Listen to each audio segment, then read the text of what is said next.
ಶ್ರೀಕೃಷ್ಣಾಯ ನಮಃ. ವಸುದೇವಸುತಂ ದೇವಂ ಕಂಸಚಾಣೂರಮರ್ದನಂ ದೇವಕೀ ಪರಮಾನಂದಂ ಕೃಷ್ಣಂ ವಂದೇ ಜಗದ್ಗುರುಂ. ಬ್ರಹ್ಮಸ್ಥಾನ ಸರೋಜಮಧ್ಯವಿಲಸಚ್ಛೀತಾಂಶು ಪೀಠಸ್ಥಿತಂ ಸ್ಫೂರ್ಜತ್ಸೂರ್ಯರುಚಿಂ ವರಾಭಯಕರಂ ಕರ್ಪೂರಕುಂದೋಜ್ವಲಂ ಶ್ವೇತಸ್ರಗ್ವಸನಾನುಲೇಪನಯುತಂ ವಿದ್ಯುದೃಚಾ ಕಾಂತಯಾ ಸಂಶ್ಲಿಷ್ಟಾರ್ಧತನುಂ ಪ್ರಸನ್ನವದನಂ ವಂದೇ ಗುರುಂ ಸಾದರಂ. ಶ್ರೀ ಗುರುಭ್ಯೋ ನಮಃ. ಲಂಬೋದರಂ ಪರಮಸುಂದರಮೇಕದಂತಂ ರಕ್ತಾಂಬರಂ ತ್ರಿನಯನಂ ಪರಮಂ ಪವಿತ್ರಂ ಉದ್ಯದ್ದಿವಾಕರಕರೋಜ್ವಲಕಾಯಕಾಂತಂ ವಿಘ್ನೇಶ್ವರಂ ಸಕಲವಿಘ್ನಹರಂ ನಮಾಮಿ. ತ್ವಾಂ ದೇವ ವಿಘ್ನದಲನೇತಿ ಚ ಸುಂದರೇತಿ ಭಕ್ತಿಪ್ರಿಯೇತಿ ಸುಖದೇತಿ ಫಲಪ್ರದೇತಿ ವಿದ್ಯಾಪ್ರದೇತ್ಯಗಹರೇತಿ ಚ ಯೇ ಸ್ತುವಂತಿ ತೇಭ್ಯೋ ಗಣೇಶವರದೋ ಭವನಿತ್ಯಮೇವ. ಶ್ರೀ ಮಹಾಗಣಪತಯೇ ನಮಃ.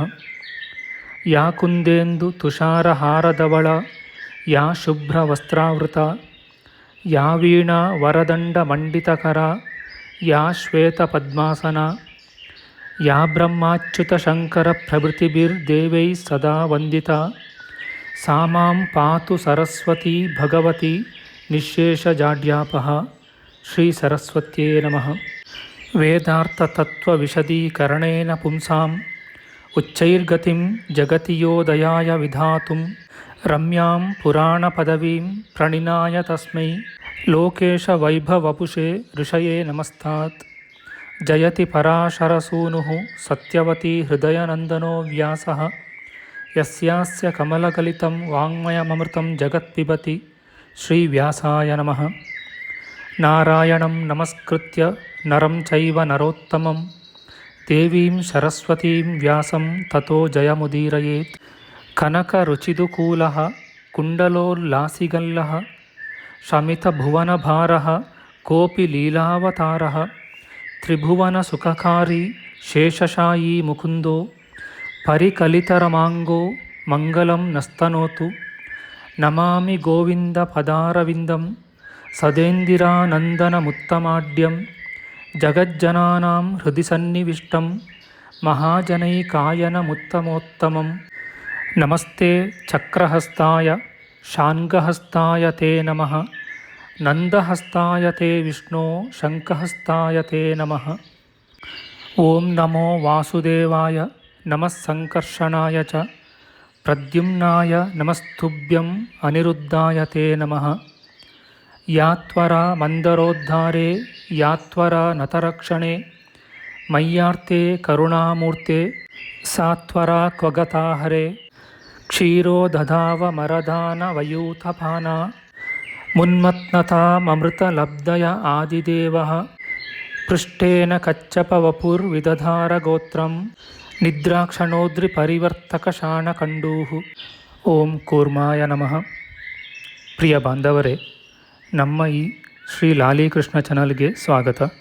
ಇಂದಿನ ವಿಡಿಯೋದಲ್ಲಿ ನಾವು ಶ್ರೀ ಕೂರ್ಮ ಪುರಾಣದ 71ನೆಯ ಅಧ್ಯಾಯವಾದ ಸ್ನಾನ ಸಂಧ್ಯಾವಂದನಾದಿ ಆನ್ನಿಕ ಕರ್ಮ ನಿರೂಪಣೆಯ ವಿಚಾರ ಮಾಡೋಣ. ಶ್ರೀಕೃಷ್ಣಾಯ ನಮಃ. ಋಷಿಗಳು ವ್ಯಾಸ ಮಹಾಮುನಿಗೆ ಕೇಳುತ್ತಾರೆ, ಬ್ರಾಹ್ಮಣರು ಪ್ರತಿನಿತ್ಯವೂ ಆಚರಿಸಬೇಕಾದ ಸಮಗ್ರ ನಿತ್ಯ ಕರ್ಮಗಳನ್ನು ನಮಗೆ ಹೇಳು. ಅದನ್ನು ಶ್ರವಣ ಮಾಡಿದ ಮಾನವನು ಬಂಧನದಿಂದ ಮುಕ್ತನಾಗುವನು. ವ್ಯಾಸಮುನಿಯು ಹೀಗೆಂದು ಹೇಳುತ್ತಾನೆ, ಬ್ರಾಹ್ಮಣರು ಪ್ರತಿನಿತ್ಯವೂ ಆಚರಿಸಬೇಕಾದ ನಿತ್ಯಕರ್ಮ ವಿಧಾನವನ್ನು ಕ್ರಮವಾಗಿ ಹೇಳುತ್ತೇನೆ. ನೀವು ಸಮಾಧಾನದಿಂದಿದ್ದು ವ್ಯಾಖ್ಯಾನ ಮಾಡುವ ನನ್ನ ವಚನವನ್ನು ಕೇಳಿರಿ. ಬ್ರಾಹ್ಮಣನು ಬ್ರಹ್ಮ ಮುಹೂರ್ತದಲ್ಲಿ ಎದ್ದು ಮೊದಲು ಕಾಯ ಕ್ಲೇಶ ಮೂಲಕವಾದ ಧರ್ಮ ಅರ್ಥಗಳನ್ನು ಚಿಂತಿಸಬೇಕು ಮತ್ತು ಜಗತ್ತಿಗೆ ಮೂಲನಾದ ಈಶ್ವರನನ್ನು ಮನಸ್ಸಿನಲ್ಲಿ ಧ್ಯಾನಿಸಬೇಕು. ಹಾಗೂ ಬುಧನು ಉಷಃಕಾಲವು ಪ್ರಾಪ್ತವಾದ ಬಳಿಕ ಅವಶ್ಯಕ ಕರ್ಮವನ್ನು ನೆರವೇರಿಸಿ ಯಥಾವಿಧಿಯಾಗಿ ಶೌಚವನ್ನು ಮಾಡಿ ಶುದ್ಧವಾದ ನದೀ ತೀರ್ಥದಲ್ಲಿ ಸ್ನಾನ ಮಾಡಬೇಕು. ಪಾತಕಗಳನ್ನು ಆಚರಿಸಿದ ಜನರೂ ಕೂಡ ಪ್ರಾತಃಸ್ನಾನದ ಅನುಷ್ಠಾನದಿಂದ ಪವಿತ್ರರಾಗುವರು. ಆದುದರಿಂದ ಸರ್ವ ಪ್ರಯತ್ನಗಳಿಂದ ಪ್ರಾತಃಸ್ನಾನವನ್ನು ಆಚರಿಸಬೇಕು. ಪ್ರಾತಃಸ್ನಾನವು ದೃಷ್ಟ ಅದೃಷ್ಟವಾದ ಅನೇಕ ಫಲವನ್ನು ಕೊಡುವುದರಿಂದ ಪ್ರಾತಃಸ್ನಾನವನ್ನು ಹೆಚ್ಚಾಗಿ ಪ್ರಶಂಸೆ ಮಾಡುತ್ತಾರೆ. ಋಷಿಗಳಿಗೆ ಋಷಿತ್ವ ಪದವಿಯು ತಪ್ಪದೆ ಮಾಡಿದ ಪ್ರಾತಃಸ್ನಾನದಿಂದಲೇ ಬಂದಿದೆ ಎಂಬುದರಲ್ಲಿ ಸಂಶಯವಿಲ್ಲ. ಮಲಗಿದ ಮಾನವನ ಮುಖದಲ್ಲಿ ಸತತವಾಗಿ ಲಾಲಾಜಲಗಳು ಹರಿಯುತ್ತವಷ್ಟೇ. ಆದ್ದರಿಂದ ಮೊದಲು ಸ್ನಾನವನ್ನು ಮಾಡದೆ ವಿಹಿತ ಕರ್ಮವನ್ನು ಆಚರಿಸಲಾಗದು. ಅಲಕ್ಷ್ಮೀಕರನಾದ ಯಾವುದೊಂದು ಶರೀರದ್ವಾರದ ಜಲವು ದುಸ್ವಪ್ನವು ಮತ್ತು ದುರಾಲೋಚನೆಯು ಮುಂತಾದ ಪಾಪಗಳು ಪ್ರಾತಃ ಸ್ನಾನದಿಂದ ಶುದ್ಧವಾಗುವುದರಲ್ಲಿ ಸಂಶಯವಿಲ್ಲ. ಆದುದರಿಂದ ಮನುಷ್ಯರಿಗೆ ಸ್ನಾನವಿಲ್ಲದೆ ಪ್ರಾತಃಕಾಲದ ಕರ್ಮಾನುಷ್ಠಾನವು ನಿಷಿದ್ಧವಾಗಿ ಸ್ಮರಿಸಲ್ಪಟ್ಟಿವೆ. ಹೋಮ ಜಪ ಮುಂತಾದ ಪ್ರಸಂಗದಲ್ಲಿ ವಿಶೇಷವಾಗಿ ಸ್ನಾನವನ್ನು ಆಚರಿಸಬೇಕು. ಅಶಕ್ತಿ ಸಮಯದಲ್ಲಿ ಶಿರೋವರ್ಜಿತವಾಗಿ ಬ್ರಾಹ್ಮಣನಿಗೆ ಸ್ನಾನವು ವಿಧಿಸಲ್ಪಟ್ಟಿದೆ. ಅಥವಾ ಒದ್ದೆ ಬಟ್ಟೆಯಿಂದ ಒರೆಸುವುದೆಂಬ ಕಾಪಿಲ ಸ್ನಾನವು ವಿಧಿಸಲ್ಪಟ್ಟಿದೆ. ಅಪವಿತ್ರತೆಯು ಉಂಟಾದರೆ ಶುದ್ಧಿಗೋಸ್ಕರ ಸ್ನಾನವನ್ನು ಆಚರಿಸಬೇಕು. ಸಾಮರ್ಥ್ಯವಿಲ್ಲದಿರುವಾಗ ಬ್ರಾಹ್ಮ ಮುಂತಾದ ಅನೇಕ ಗೌಣ ಸ್ನಾನಗಳನ್ನು ವಿದ್ವಾಂಸರು ಹೇಳಿರುತ್ತಾರೆ. ಆ ಗೌಣ ಸ್ನಾನಗಳು ಬ್ರಾಹ್ಮ, ಆಗ್ನೇಯ, ವಾಯವ್ಯ, ದಿವ್ಯ, ವಾರುಣ ಮತ್ತು ಯೌಗಿಕವೆಂಬುದಾಗಿ ಸಂಗ್ರಹವಾಗಿ 6 ಹೇಳಲ್ಪಟ್ಟಿವೆ. ಮಂತ್ರಗಳನ್ನು ಪಠಿಸುತ್ತಾ ದರ್ಭಗಳಿಂದ ಜಲಬಿಂದುಗಳನ್ನು ಪ್ರೋಕ್ಷಿಸಿಕೊಳ್ಳುವುದು ಬ್ರಾಹ್ಮ ಸ್ನಾನವಾಗುವುದು. ಪಾದ ಮೊದಲುಗೊಂಡು ಶಿರಸ್ಸಿನ ಪರ್ಯಂತವಾಗಿ ದೇಹದಲ್ಲಿ ಭಸ್ಮೋದ್ಧೂಲನವು ಆಗ್ನೇಯ ಸ್ನಾನವು. ಗೋವುಗಳ ಧೂಳಿಯಿಂದ ಪ್ರೋಕ್ಷಣವು ಉತ್ತಮವಾದ ವಾಯವ್ಯ ಸ್ನಾನವೆಂದು ಹೇಳಲ್ಪಟ್ಟಿದೆ. ಬಿಸಿಲಿನ ಸಮಯದಲ್ಲಿ ಬೀಳುವ ಮಳೆಯ ನೀರಿನಿಂದಾಗುವ ಸ್ನಾನವು ದಿವ್ಯ ಸ್ನಾನವೆಂದು ಹೇಳಲ್ಪಟ್ಟಿದೆ. ಜಲಾಶಯದಲ್ಲಿ ಮುಳುಗುವುದು ವಾರುಣ ಸ್ನಾನವು. ಮತ್ತು ಮನಸ್ಸನ್ನು ಸ್ವಾತ್ಮದಲ್ಲಿರಿಸಿ ಯೋಗ ಸಮಯದಲ್ಲಿ ಯೋಗಿಗಳು ಮಾಡುವ ವಿಶ್ವವನ್ನು ಅತಿಕ್ರಮಿಸಿದ ಪರಮಾತ್ಮನ ಚಿಂತನ ಸ್ನಾನವು ಯೌಗಿಕ ಸ್ನಾನವೆಂದು ಹೇಳಲ್ಪಟ್ಟಿದೆ. ಈ ಆತ್ಮಚಿಂತೆಯು ಆತ್ಮತೀರ್ಥವೆಂದು ಪ್ರಸಿದ್ಧವಾಗಿದೆ. ಇದನ್ನು ಬ್ರಹ್ಮವಾದಿಗಳು ಸೇವಿಸಿರುವರು. ಈ ತೀರ್ಥವು ಮನುಷ್ಯರಿಗೆ ಮನಃಶುದ್ಧಿಯನ್ನುಂಟು ಮಾಡುವುದು. ಆದ್ದರಿಂದ ಆ ಸ್ನಾನವನ್ನು ಮಾಡಬೇಕು. ಜ್ಞಾನಿಯು ಶಕ್ತನಾಗಿದ್ದ ಸಮಯದಲ್ಲಿಯೂ ಪ್ರಾಯಶ್ಚಿತ್ತ ಸಮಯದಲ್ಲಿಯೂ ವಾರುಣ ಸ್ನಾನವನ್ನು ಮಾಡಬೇಕು. ಮೊದಲು ಮುಖವನ್ನು ತೊಳೆದು ಯಥಾವಿಧಿಯಾಗಿ ದಂತಕಾಷ್ಠವನ್ನು ಭಕ್ಷಿಸಬೇಕು. ಆಚಮನದಿಂದ ಪವಿತ್ರನಾಗಿ ಯಾವಾಗಲೂ ಪ್ರಾತಃಸ್ನಾನವನ್ನು ಮಾಡಬೇಕು.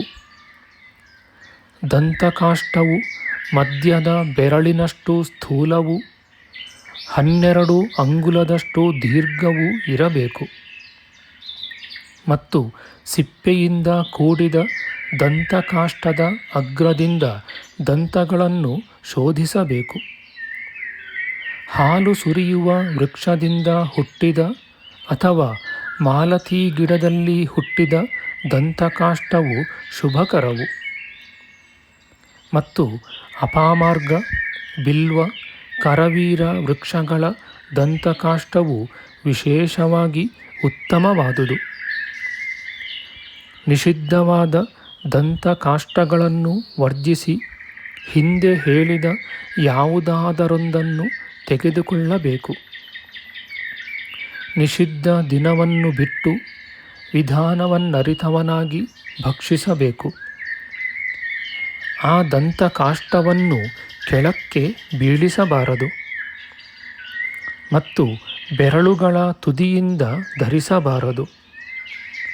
ಅದನ್ನು ತೊಳೆದು ಮುರಿದು ಶುಚಿಯಾದ ದೇಶದಲ್ಲಿ ಸಮಾಧಾನವಾದ ಮಾನಸವುಳ್ಳವನಾಗಿ ಹಾಕಬೇಕು. ತರುವಾಯ ಸ್ನಾನ ಮಾಡಿ ದೇವತೆ, ಋಷಿ, ಪಿತೃಗಣಗಳಿಗೆ ತರ್ಪಣಾಂಜಲಿಯನ್ನು ಬಿಡಬೇಕು. ಮಂತ್ರಜ್ಞನಾದ ಮಾನವನು ಆಚಮನ ಮಾಡಿ ಮತ್ತೊಂದು ಸಲ ಆಚಮನ ಮಾಡಿ ಯಾವಾಗಲೂ ಮೌನವನ್ನು ಧರಿಸಬೇಕು. ಆಮೇಲೆ ಜಲಬಿಂದುಗಳನ್ನು ಸುರಿಸುವ ದರ್ಭಗಳಿಂದ ತನ್ನನ್ನು ಮಾರ್ಜನ ಮಾಡಿಕೊಳ್ಳಬೇಕು. ಆಪೋಹಿಷ್ಟ, ವ್ಯಾಹೃತಿ, ಗಾಯತ್ರಿ, ವರುಣ ಸೂಕ್ತ ಮುಂತಾದ ಮಂಗಳಕರವಾದ ಮಂತ್ರಗಳನ್ನು ಪಠಿಸುತ್ತಾ ಏಕಾಗ್ರತೆಯುಳ್ಳ ಮಾನಸವುಳ್ಳವನಾಗಿ ಓಂಕಾರ ವ್ಯಾಹೃತಿಗಳಿಂದ ಕೂಡಿದ ದೇವತೆಗಳ ಜನನಿಯಾದ ಗಾಯತ್ರಿ ಮಂತ್ರವನ್ನು ಜಪಿಸಬೇಕು. ಈ ಮಂತ್ರಗಳನ್ನು ಹೇಳಿ ಸೂರ್ಯನನ್ನು ಕುರಿತು ಅರ್ಘ್ಯದಾನವನ್ನು ಮಾಡಬೇಕು. ಪೂರ್ವಾಗ್ರವಾದ ದರ್ಭಗಳ ಆಸನದಲ್ಲಿ ಕುಳಿತುಕೊಂಡು ಚಿತ್ತ ಸಮಾಧಾನ ಉಳ್ಳವನಾಗಬೇಕು. 3 ಪ್ರಾಣಾಯಾಮಗಳನ್ನು ಮಾಡಿ ತರುವಾಯ ಸಂಧ್ಯಾದೇವಿಯನ್ನು ಧ್ಯಾನಿಸಬೇಕೆಂದು ಸ್ಮೃತಿಯು ಹೇಳುವುದು. ಸಂಧ್ಯಾದೇವಿಯು ಜಗತ್ತಿಗೆ ಕಾರಣಳು, ಮಾಯೆಯನ್ನು ಮೀರಿದವಳು, ನಿರವಯವಳು ಆಗಿರುವಳು ಮತ್ತು 3 ತತ್ವಗಳಿಂದ ಹುಟ್ಟಿದ ಈಶ್ವರನ ಕೇವಲ ಶಕ್ತಿರೂಪಳು ಆಗಿರುವಳು. ಜ್ಞಾನಿಯು ಸಾವಿತ್ರೀದೇವಿಯನ್ನು ಪ್ರೋದ್ಯದಾದಿತ್ಯವರುಣಶ್ಚ ಎಂಬ ಮಂತ್ರದಿಂದ ಸೂರ್ಯಮಂಡಲದ ಮಧ್ಯದಲ್ಲಿರುವಂತೆ ಧ್ಯಾನಿಸಿ ಜಪಿಸಬೇಕು. ವಿಪ್ರನು ಯಾವಾಗಲೂ ಪೂರ್ವ ದಿಕ್ಕಿಗೆ ಅಭಿಮುಖನಾಗಿ ಕುಳಿತು ಸಂಧ್ಯೋಪಾಸನವನ್ನು ಮಾಡಬೇಕು.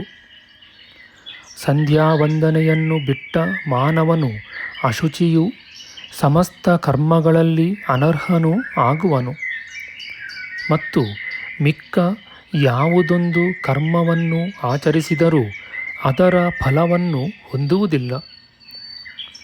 ಪೂರ್ವಿಕರಾದ ಬ್ರಾಹ್ಮಣರು ಬೇರೊಂದು ವಿಷಯದಲ್ಲಿ ಮನಸ್ಸಿಲ್ಲದವರು, ಶಾಂತರು, ವೇದ ಪಾರಂಗತರೂ ಆಗಿದ್ದರು. ಅವರು ಯಥಾವಿಧಿಯಾಗಿ ಸಂಧ್ಯಾವಂದನೆಯನ್ನು ಮಾಡಿ ಉತ್ತಮವಾದ ಸದ್ಗತಿಯನ್ನು ಹೊಂದಿರುವರು. ಯಾವ ದ್ವಿಜೋತ್ತಮನು ಸಂಧ್ಯಾವಂದನೆಯನ್ನು ಬಿಟ್ಟು ಬೇರೊಂದು ಧರ್ಮ ಕಾರ್ಯದಲ್ಲಿ ಪ್ರಯತ್ನವನ್ನು ಮಾಡುವನೋ ಅವನು ಅಯುತ ಸಂಖ್ಯೆಯಷ್ಟು ನರಕವನ್ನು ಹೊಂದುವನು. ಆದುದರಿಂದ ಸಮಸ್ತ ಪ್ರಯತ್ನಗಳಿಂದ ಸಂಧ್ಯಾವಂದನೆಯನ್ನು ಅವಶ್ಯಕವಾಗಿ ಆಚರಿಸಬೇಕು. ಸಂಧ್ಯಾವಂದನೆಯಿಂದ ಯೋಗಮಯವಾದ ವಿಗ್ರಹವುಳ್ಳ ಪರಮಾತ್ಮನು ಸೇವಿಸಲ್ಪಡುವನು. ನಮ್ಮ ಮುಂದಿನ ವಿಡಿಯೋದಲ್ಲಿ ನಾವು ಶ್ರೀ ಕೂರ್ಮ ಪುರಾಣದ 71ನೆಯ ಅಧ್ಯಾಯದ ದ್ವಿತೀಯಾಂಶದ ವಿಚಾರ ಮಾಡೋಣ. ಆಧ್ಯಾತ್ಮಿಕ ಚರ್ಚೆ ಮತ್ತು ವಿಚಾರ ವಿನಿಮಯಕ್ಕಾಗಿ ಶುರು ಮಾಡಿದ ಈ ಚಾನಲ್ನಲ್ಲಿ ನಾವು ಅಪ್ಲೋಡ್ ಮಾಡುವ ಎಲ್ಲ ವಿಡಿಯೋಗಳನ್ನು ಸಂಪೂರ್ಣವಾಗಿ ನೋಡಿ ನಿಮ್ಮ ಸಲಹೆಗಳನ್ನು ಕಮೆಂಟ್ ಬಾಕ್ಸ್ನಲ್ಲಿ ಬರೆಯಿರಿ. ದಯವಿಟ್ಟು ಈ ಚಾನಲ್ಗೆ ಸಬ್ಸ್ಕ್ರೈಬ್ ಮಾಡಿ ಹಾಗೂ ಬೆಲ್ ಬಟನ್ ಒತ್ತಿ ನಾವು ಹಾಕುವ ಎಲ್ಲ ವಿಡಿಯೋಗಳನ್ನು ನೋಡಿ ಪ್ರೋತ್ಸಾಹಿಸಿ. ಕೃಷ್ಣಂ ನಾರಾಯಣಂ ವಂದೇ ಕೃಷ್ಣಂ ವಂದೇ ವ್ರಜಪ್ರಿಯಂ ಕೃಷ್ಣಂ ದ್ವೈಪಾಯನಂ ವಂದೇ ಕೃಷ್ಣಂ ವಂದೇ ಪೃಥಾಸುತಂ ಶ್ರೀಕೃಷ್ಣಾಯ ನಮಃ.